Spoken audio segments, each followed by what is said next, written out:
Welcome back to game two now, ladies and gentlemen. Joining you on the analysis test tonight is myself, Camcom, and DJ, of course. Currently, Death Card sitting 1-0 up in this series. Very exciting game one there, DJ.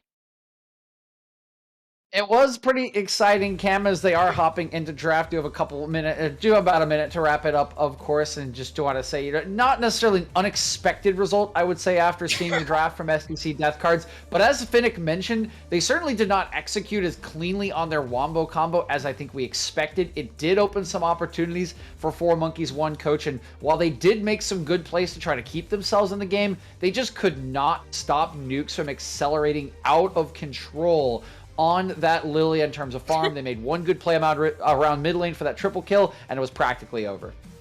Yeah, it was all in the Lilia's hands, right? Like, you could see the comfort power that you can have on a champion like Lilia. He had the most CS in the game before the 15-minute mark, ahead of all solo laners, ahead of the 80 carries. He was sitting 4-0-4, and then of course once Nico got the triple kill, Zonias, Cam. A 10-minute Zonias, and then he just snowballed out of control. He knew to build Zonias first as well, and we are into game one draft here now, or game two draft. Yep, bans looking exactly the same as game number 1, Cam, except for that Lilia will be the takeaway instead of the Jarvan by 4 Monkeys 1 Coach. They've got themselves the first pick as well, so hey, maybe you take... Oh, no, the Jarvan's banned away, actually, by SDC. So that's the change, excuse me. It's the Viego still on the board now, the Lilia taken away. Will that Viego be selected? Yeah, Viego is up, Xin Zhao is up as well here, and Trundle, of course, being a very popular counter to both of those champions, but no, it is going to be that Olaf locked in, also in that, like, top 5 area of junglers, I would say, and Karma, one of the champions they were talking about for being one of the most OP. Hey, I'm a little interested to see the Olaf locked in with the Karma instead of the Xin Zhao and the Karma, as you were mentioning, Cam. Maybe just a little bit more comfort on this pick than on the Xin Zhao, because the Xin Zhao would definitely skirmish better and be a little bit stronger with the support of this Karma. And it's a little early to be picking Olaf, right? Typically you want to pick Olaf as more of a counter when you see things like an Ashe, like a Ziggs later on in the draft, so you can just nullify their ability to slow you down. And now you're going to get that Aphelios and Thresh into your face, but can still, of course, duel with Viego. It can still take over a game. It will function similarly. I just don't think it's quite as effective at doing it as Xin Zhao is. Yeah, but Aphelios Thresh, I would say, are also pretty strongly countered by Olaf, because Aphelios really does rely on getting CC out of the purple Q, the purple gun Q, I always forget what they're called, and then, of course, a Thresh hook isn't going to be landing onto Olaf either. Now, for Karma, not going to be as fortunate for her. She gets hooked, she's usually insta-popped, but then, of course, Nautilus locked in right after. This is going to be a solo lane Karma, yet to be determined if that's a mid or top. Yeah, I was gonna say, I'm trying to figure out which one they're going to put it in. I like the Nautilus pick. It's just very, very good into Thresh, right? You always win the hook duel. It comes out first. It comes out faster. You're a little bit tankier and much easier engage, of course, with the ultimate. So I like that against the Aphelios and the Thresh, of course. It's a very nice R3 pick. But we do still have to see where this Karma does go, because while I like the pick in general, I think it's fine. Certainly not as strong as it used to be. I'd be surprised if they took their mid laner who did so well last game, Nico, of course, on the Yasuo, and just shifted completely in style onto this supportive Karma that seems like quite a shift for SDC Death Cards, despite the fact that they won game 1 pretty handily. Yeah, and I was also going to make the same point, right? Like, Nautilus, you pick Nautilus for the same reason you pick Thresh. You pick him to roam, you pick him to get your mid and your jungle ahead. If you lock in Karma as your mid laner, you're probably not trying to strong side a Karma, just that's not a champion that can usually be given as many resources as someone like the Yasuo that we saw in game 1, which is now banned away. So no Yasuo going to be picked up here for Nico. Most likely, like we're saying, is a Karma top lane, which does give her some roam potential to come help Nico in the mid lane as well, depending on which champion he picks, which at this point is going to need to be a pretty high damage champion. Yeah, it's going to need to be a decent amount of damage, because they're setting the Olaf up to really be the carry at the moment, and 4 Monkeys not convinced this is a Karma mid. They are convinced this is a Heater Karma. Okay, it's going to be a Zig. R4, that one slips all the way through. This is a nice pickup Yeah. in terms of damage. This is great over the top support for your Olaf when he wants to run in. So I very much like this R4. Nice pick into Aphelios. Will allow Nautilus to just unlock from that lane and unlock more so than Thresh will, right? And Thresh normally wants to roam, but it's a lot harder when you're playing with Aphelios. You want to babysit him a little bit more, so will be a little bit trickier, I think, this game around for Anarchy Fallen to find his roam timers. He'll have to be Ooh. clever when it comes to those two, but what is the final pick here, Cam? Or blue side Okay. Gangplank Zillion. I gotta say, out of any champion in the book, was not really expecting a GP Zillion. I am not gonna lie. Zillion, very popular in LCS from mid laners. Really haven't gotten to see him anywhere else really from mid laners. Is definitely not a support Zillion, but using that ultimate is going to be very crucial here for Aphelios and Viego. I mean, Viego is already not able to be autoed. Now he's not able to be autoed while in passive, and now if you kill him, you're gonna have to kill him again. Okay, wow. I actually really like everything that's just happened here, Cam. Yes. In these Really good. last four picks. So four monkeys, one coach have set themselves up a composition that is all about Aphelios. This is designed for Aphelios to absolutely pop off in this game and carry them to victory. It is vanilla ADC's time to shine. You got the Thresh for protection. You got Gangplank for the global damage and barrel zoning. You've got Zillion for poke and the revive mechanic on anyone that goes in. And if you do the damage, of course, you always have Viego to kind of pop off and clean up the fight. But all of that damage needs to be provided from Aphelios. He's the only one that will be consistently able to apply some of that DPS. The adjustment from SDC in their draft, I think, is even better. Aphelios hates range. He doesn't like playing against things like Ezreal, like Ziggs, like Corki, like Karma, that can just interact with him without him being allowed to interact with them unless he has his Calibrum. So you can see this shift in the last two picks from SDC as they recognize, okay, this Aphelios is the threat. They're drafting for the Aphelios, and they pick a Corki, which normally is not something we see in the meta, but I actually think fits super well with the Ziggs and the Karma. Now they can just post three members up on the backside of this fight, poke away at the Aphelios, and if you want to throw down the Gangplank ulti, well, you can just walk backwards, right? You're already at a bunch of range. You're not going to be diving in. The only member that will dive in is the Olaf, and that likely won't happen until they have softened up the enemy comp enough for him to go berserk and take them down. Yeah, right. And you're gonna have an Olaf zooming in, and they're gonna be buffed up by a Shirelias and a Mantra E from the Karma, who is now definitely going to be that Karma top. So this is a very strong three-side top here for Death Cards, which is something that we got to see them play a little bit towards last game. It was a lot around the Dragons, but again, that three-side top is very important, and especially against Zillion, where Zillion's number one weakness, right, is being dived on, similar to any other enchanter. You have a Corki and an Olaf once again being buffed up by a Shirelias. That's a very strong, just all in dive on the Zillion, and then all of a sudden you're missing a very crucial team fight ultimate for monkeys.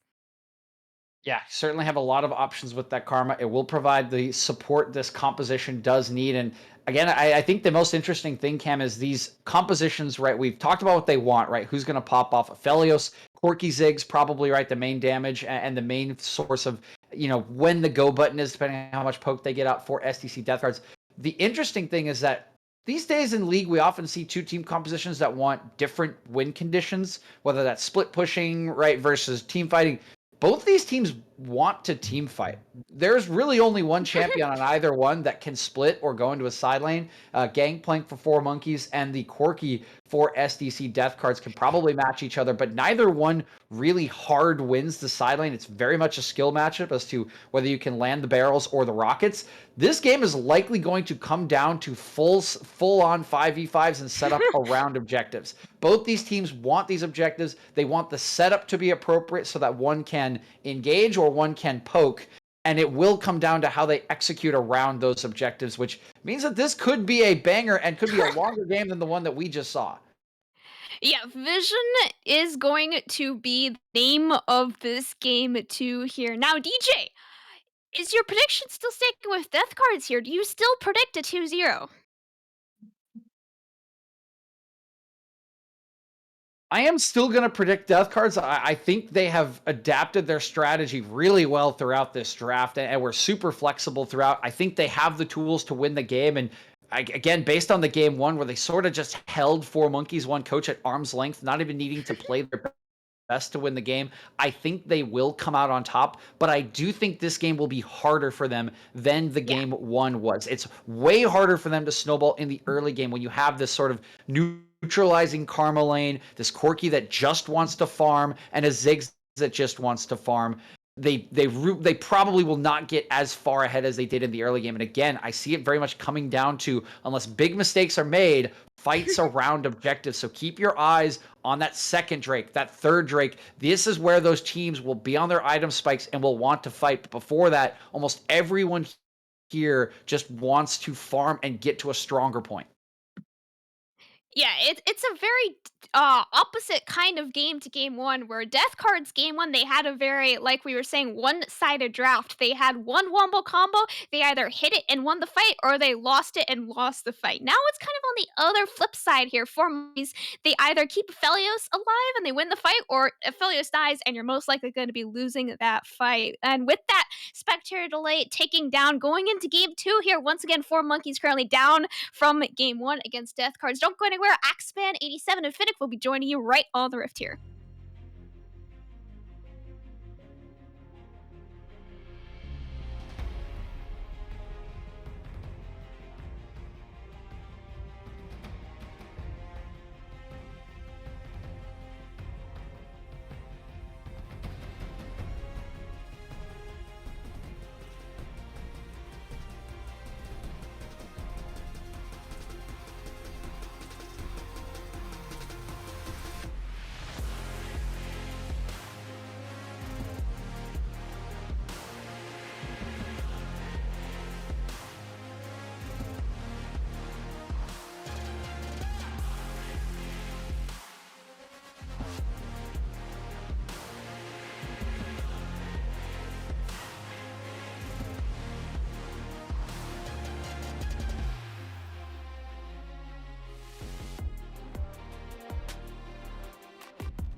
Ladies and gentlemen, boys and girls, NBs of all ages, welcome back to the Excellency Heavy League Week 3 matchup between SDC Death Cards and 4 Monkeys 1 Coach. My name is Fennec, joined on the desk, as always, by the ever-lovely Axeman.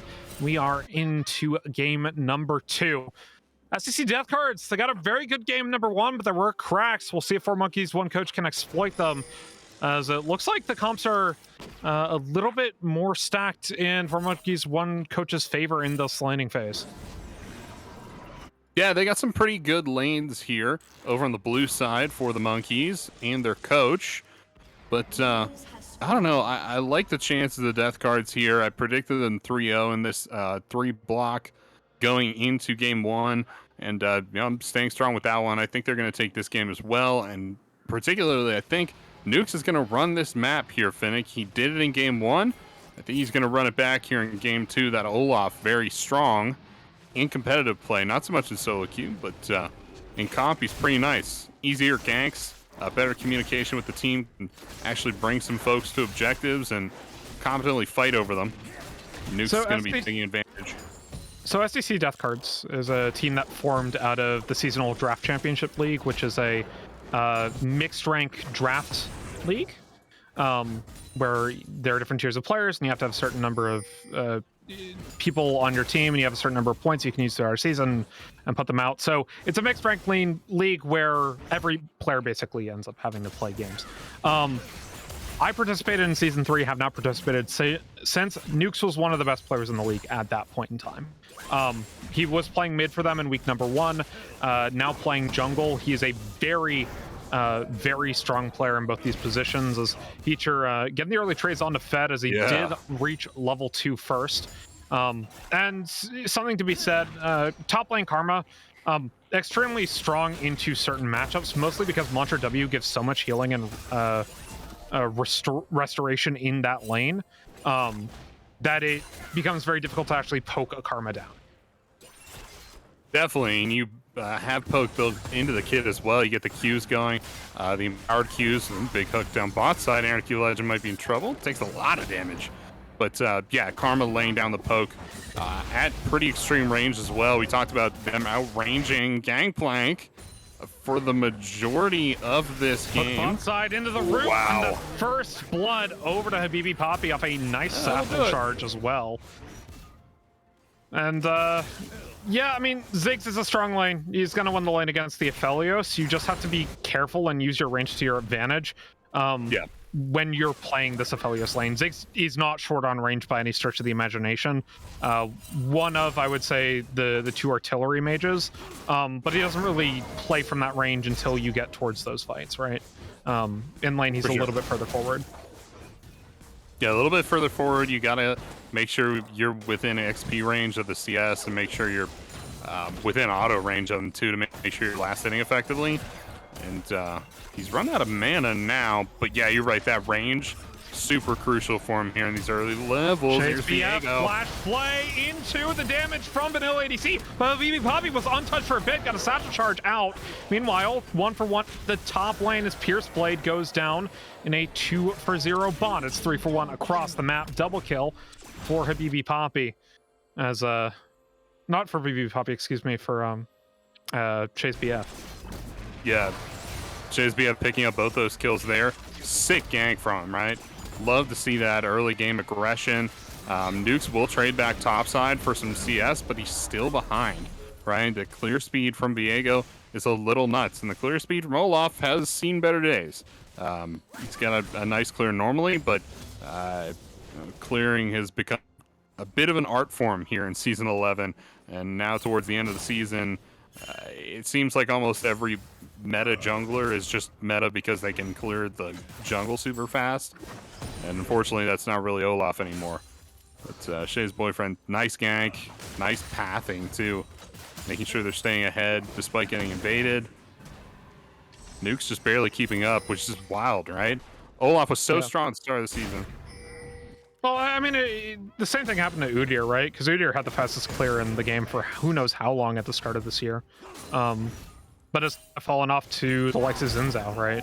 To the likes of Lee Sin, who was seeing solo lane play and then finally back into the jungle. So, you know, at this state in the game, as we approach Worlds, I don't expect the meta to shift too much out of those particular junglers. But since we are in a Diamond League, comfort still plays a role, right? Not everyone is going to play meta junglers. Nukes, in fact, on Olaf, takes the first dragon of the game, solos that out, which is to be expected when you have an Olaf, at the very least, right? So he is using this champion to his advantages, and eventually Nukes is going to get to the point where he'll be able to deal with his Viego as Shay's BF goes top. Features a little bit too high on health, though, for much to happen. Nautilus Hook lands, though, on an Anarchy Legend. Let's trade right back around as Heacher dies down to 100 health. Shay's BF on killing spree. With that, I wish we saw more of that die, but it looks like Shay's BF just came up and did the damage to the Karma. Probably didn't have Monster Shield available. I agree, and this is basically just like a discipline issue from Heacher. Looking at the map state, you have to know that Shay's boyfriend is ganking somewhere, and you're farthest up of any of the lanes there on the top side of the map.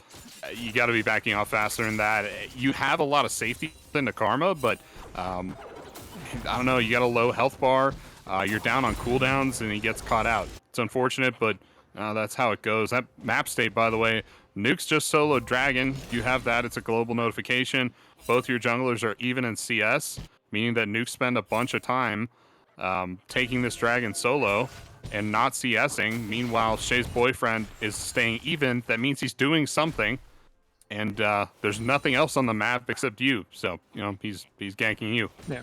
800 gold lead for that jungler. As there is a 600 gold lead for Habibi Poppy on this Ziggs. So net, it is 400 for 4 monkeys, 1 coach. As the Ziggs has quite a bit of a CS advantage in this bottom lane. About 10 CS up. Shay's BF makes his way over. Anarchy Legend gets the fly, and the Mega Inferno Bomb is a swing and a miss. So Shay's BF goes and picks up another one, now 4-0, and does not hit the dredge line. But Chase BF now the carry condition, clearly, for 4 monkeys, 1 coach, as he is 4-0 on this Viego and should be getting that first mythic very soon. Yeah, should be picking that up. Believe he's going Divine Sunder, I think, with the Sheen. Not 100% on that, but Sudi builds. Might be caught out here. I don't really think so. Oh, wow. Chase That's BF a great satchel. Oh, yeah, the lantern was clutch. That was a great satchel blowing him away from the blast cone. That would have spelled his doom. Almost certainly, as he did not have flash to get over that wall. I have a disconnect from Shay's BF, so we're into a pause. Eventually, we'll come back here, but it's a good time to take stake of the game, right? 4 monkeys, 1 coach. Taking a look at the gold. They are about 1,000 ahead, but that's entirely on their jungler. So as we approach the later stages of this laning phase, how does SDC death cards create advantages of their own? SDC being new, I think you just got to tighten up. Remember, I talked about the discipline with the Heater in that earlier gank. Just tighten it up, get the wards out, and make sure you're not dying to Viego ganks. Probably shouldn't have been dying to Viego ganks this early in the game anyway. You know, he does damage, but he doesn't even have ult, right? He's not that dangerous. You just got to make sure that you're not pushing up too far, that you have tracking on this Viego, and that you're warding your lane. That's about it. I mean, we could talk about Viego being an OP champion, but the reality is a lot of times the death cards are pushed up too far in the lane and don't have any way to walk out. Even if you're Heacher, even if you have all the safety in the world, it's not going to matter. He's got a stun. He's got a big movement speed advantage there with his E. It's a free gank from that point. Yeah, and kind of on top of that, I think it comes down to respect, right? SEC death cards, they won that game pretty handily. Game 1, I think they're not respecting 4 monkeys, 1 coach and what their composition can do. We mentioned at the start of the game and a little bit in draft how powerful this Viego pick is, but also SEC death cards didn't pick any inherently winning lanes other than the Ziggs lane. And the Ziggs hasn't really done all that much other than get more CS and be closer to plates than the Aphelios, because Nukes hasn't been down bot. He hasn't been visiting their strong lane. And meanwhile, Shay's BF has been all over the map and creating advantages for these lanes that are traditionally weaker or traditionally just want to farm and pushed up a little bit too far. And it's been very smooth sailing for 4 monkeys, 1 coach in this game. Certainly, and Viego, is a fantastic jungler when it comes to global mobility. His W is on a relatively low cooldown and actually is able to speed you up around the map when you just use it on cooldown.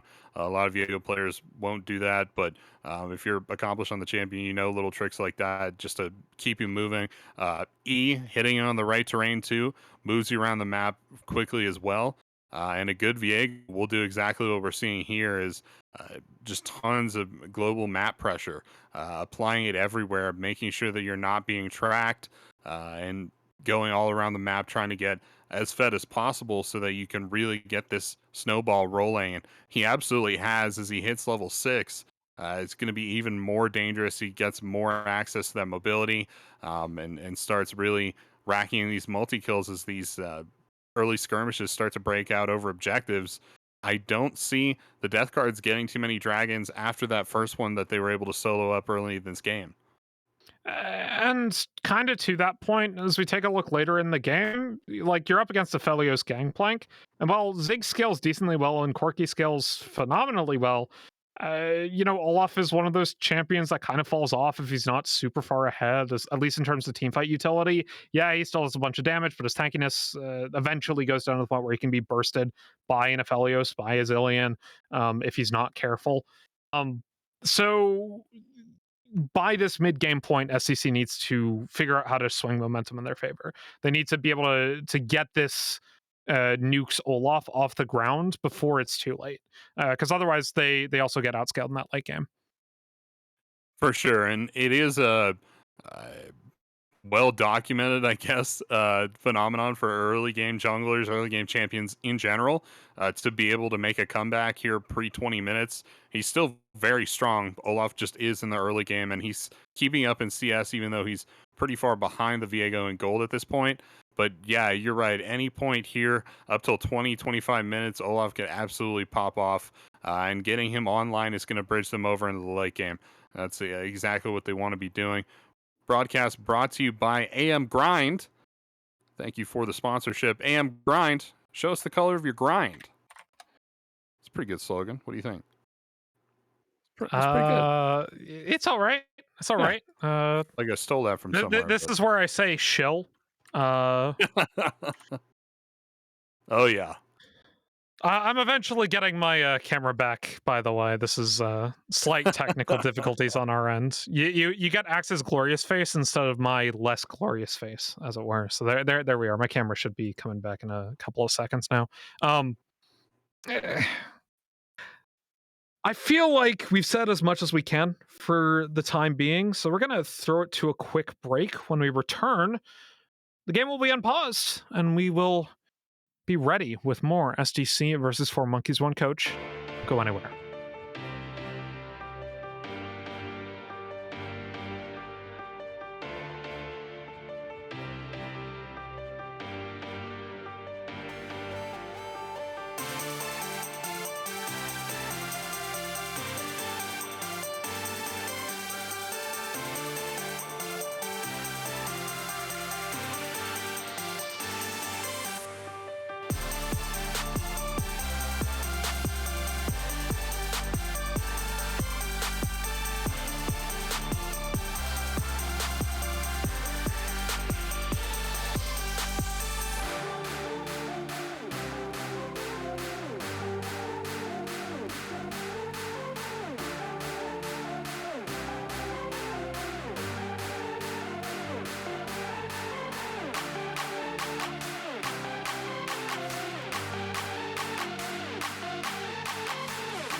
Welcome one, welcome all, and welcome back to the Excellency Esports Heavy League Week 3 matchup between 4Monkeys1 Coach and SDC Death Cards. My name is Finnick, joined on the desk by Axeman, and a little bit of news for you. Shade's BF DC'd has not reconnected, and also I have a spectate bug, and none of the minions are actually dying on my screen. So, yay, Rito, please fix spectate. But also, yeah, so this Viego win condition that we were talking about might not actually happen here if Shay's BF ends up not reconnecting. That would be super unfortunate for them, and BC's already starting to fall behind in levels a little bit here. He was up even with the solo laners, and now falling behind. It's not going to take long for him to fall even further behind here. That Rift Herald going over uncontested to Nukes. Just another symptom of not having a jungler. Not sure if they're going to be able to even have a shot at this game 4v5. We've talked, you just made the point, Shay's boyfriend was basically the light at the end of the tunnel for this team. That light has been extinguished. I don't know if the rest of them could do this, even if it was 5v5 and they just didn't have that Viego the way he was. Now, things seem a little hopeless now. Yeah, I mean, I hate to say it, but like 4v5 League of Legends is not something you ever want to be playing. I hope, for the sake of 4Monkeys1 Coach, that they're able to get their jungler back. Because as we mentioned, he was kind of their win condition after that early game. So that is unfortunate, but that's just the way the cookie crumbles sometimes. As I am reconnected to the game, I'm going to have to resync, but we should be okay after that, so yay. Yeah. I got the same spectator bug, by the way. I'm just going to keep going with it because I think it's so funny. All the little minions are standing still. It's good stuff. Baby trying to throw the poke down range. Next dragon's coming up soon. Cloud Drake goes up. And yeah, this is arguably one of the worst times for your jungler to DC because you're losing all of these neutral objectives that would normally be early game, team fight skirmishes, and you're just giving them away uncontested. Bot side, though, bad. dive coming in. Ooh. TP channeled from 2 members as the Rift Herald goes down. Anarchy Legend flashes out of the way, but he will follow as the Moonlight Vigil lands onto 3 members. The no ADC able to get Pierce Blade in the meantime as the special delivery tries to pick up an ill ADC. He does on the Corki. Professor X is here, though, and they're unable to get the first tower with that, but it is still 2-4-1, and the Satchel Charge will seal the deal. Yeah, nice little sound charge there at the end. Making use of their numbers advantage. Nukes down there for the dive. Nico Soccer goes all the way deep for Vanilla ADC, securing both kills on the bot laners. They rotate immediately over uncontested onto the dragon, and yeah, that's how you play as the team with 5 members in a 4v5. You just kind of roll around. It's sad. Yeah, it really it feels sad. Because if there was a game for Monkeys where one coach were gonna win, it was the game where they got their Viego head like this, right? Yeah. Like they had the early advantages. They were taking advantage of the fact that SDC death cards weren't respecting them nearly enough. But it's impossible to win a 40v5 in League of Legends when this 40v5 happens this early. If you're like 10k ahead and one of your players disconnects, you can probably win that. But you know, they had a gold lead. It has since gone down to about 2k less, or 2k in the favor of SDC death cards, and there is nothing for Monkeys One Coach can do about this other than just play the game out. I honestly would not even fault them for FFing at 15 here if it just means that they can play a 5v5 game after this. 100%. The way our scoreboard is programmed is that it doesn't like pauses. There was a Mountain Dragon taken, I believe, by 4 Monkeys. That is not showing up currently due to that pause, but they did have one. It was like Cloud Dragon, actually, by... It was Cloud by SDC. Oh, well, an Infernal going up now. So we are good there. But we got that showing up, and things just go from bad to worse so far for 4 Monkeys, 1 Coach. Might have a pick here on a Pierce Blade. Pierce Blade gets a nice hook, and the TP comes in. They get the depth charge as well. Professor X and Anarchy Legend caught in the Mega Inferno Bomb. The ult comes in from the Zillion in the nick of time for Anarchy Legend. They get the Aphelios ultimate on the 4 members, but no one is side quite yet. And Nukes has popped the Ragnarok for a flash forward from Professor X. Can't get too much follow-up damage is fed. Has to run away. And no kills happen, but with the health bars this low, if they had a Viego, this would have been a 1-5 for 4 Monkeys, 1 Coach. Certainly would have been there. Ragnarok going to get Nukes out of the fight, and he heals back up off of red. Eager to get back in the fight here. Might just go continue clearing camps and... Flash forward from Heacher onto Professor X. He's able to get the root connected, and Heacher picks up the kill with the second proc on the Mantra W. Yeah, no ult available for the Zillion there, unfortunately. I mean, this game's over. Normally I don't like to call it like this, but it's a 4v5. Yeah, so it does feel super bad.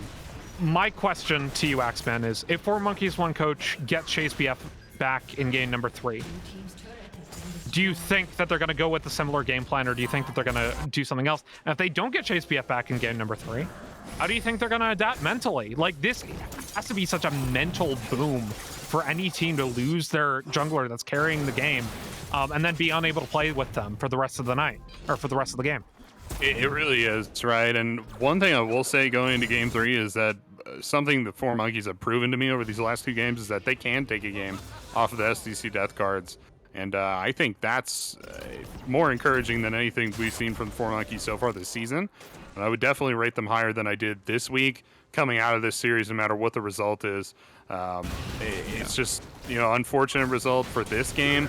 And we're going to find out eventually if Shay's boyfriend is able to play that 3rd game, or if they'll get a sub jungler, they can even continue with the series.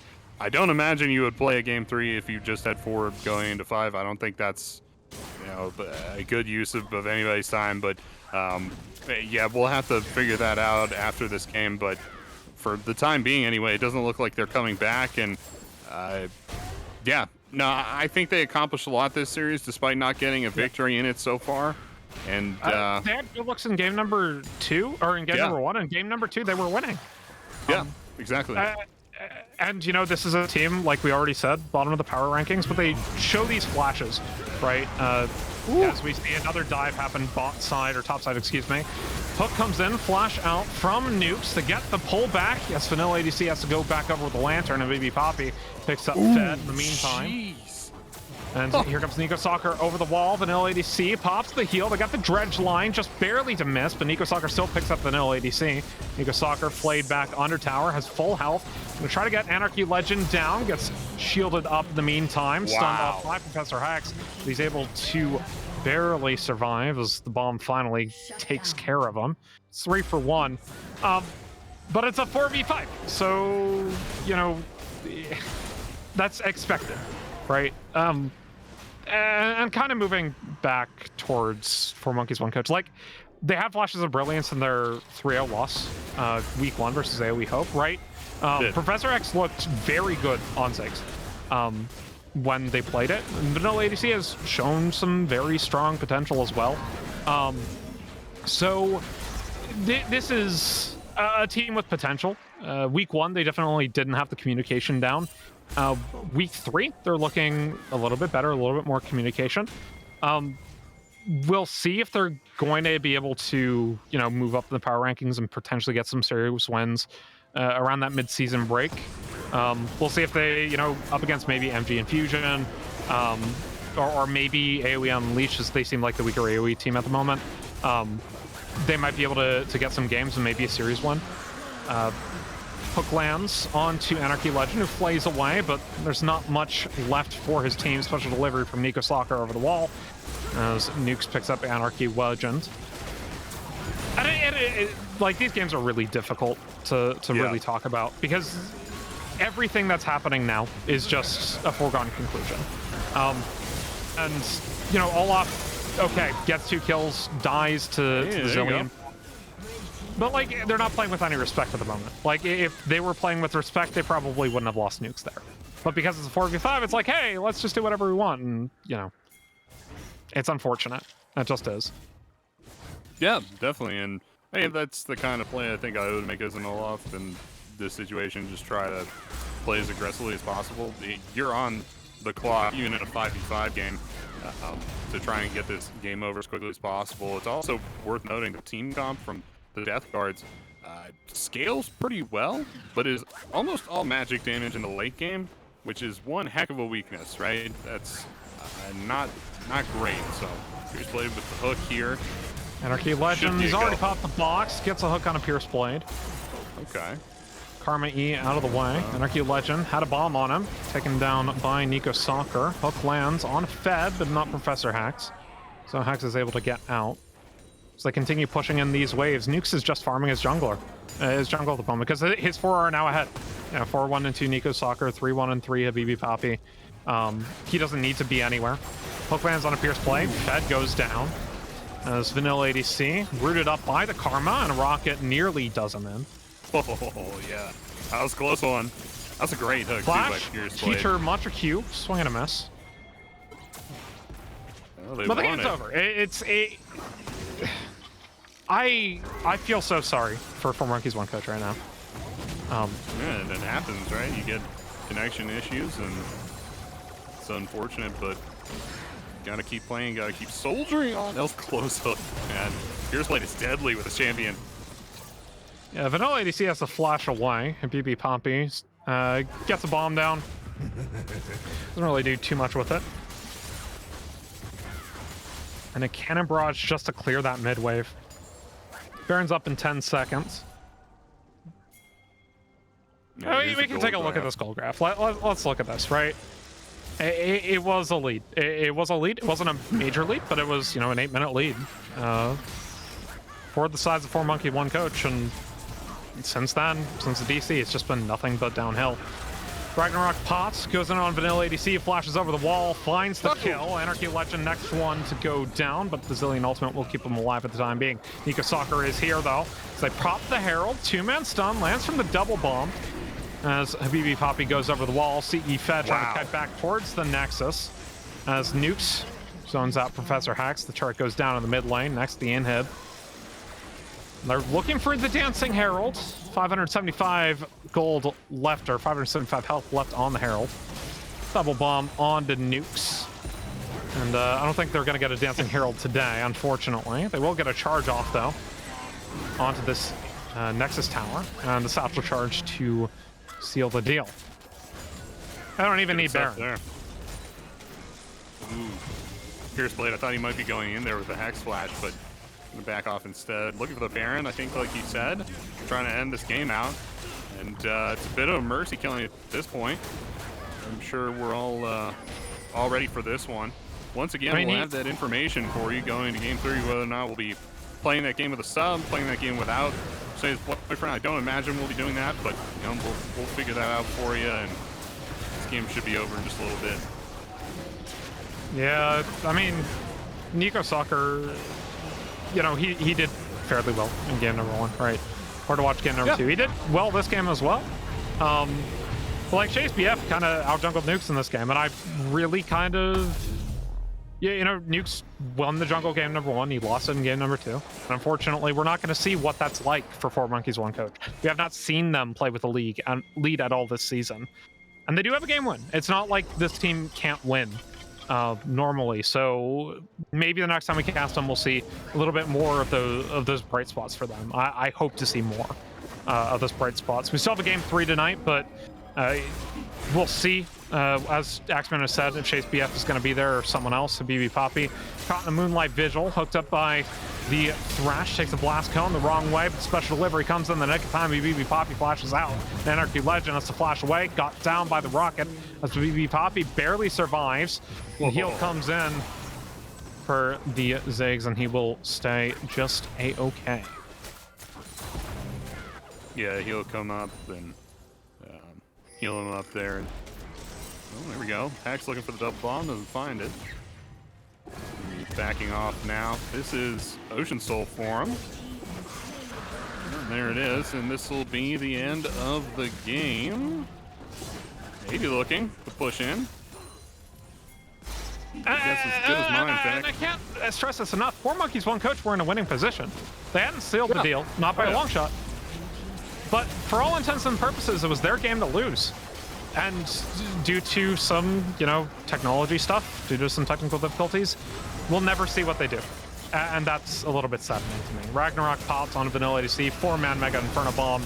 Anarchy Legend goes down to 300 health as they all dive back into the fountain. Nukes goes legendary as Anarchy Legend gets taken down with the Satchel Charge assist. BB Poppy finds the Gangplank as well. Just hit the Nexus, guys. Come on.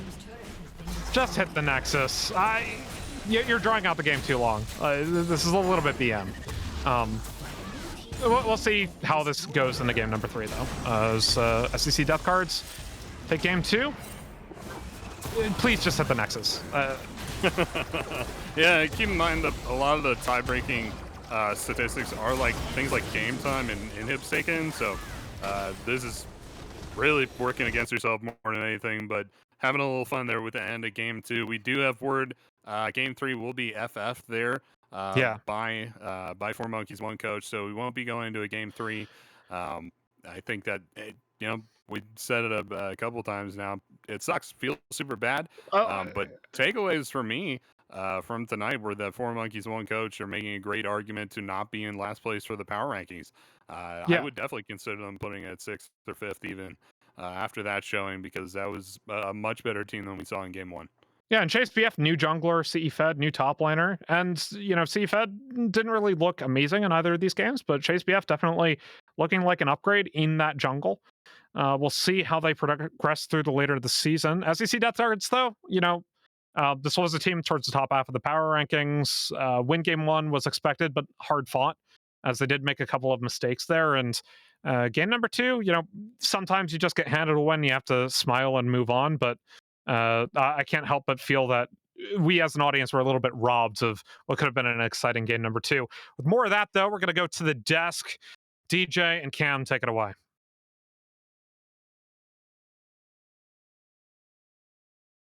Or we're going to go to break, actually. Sorry.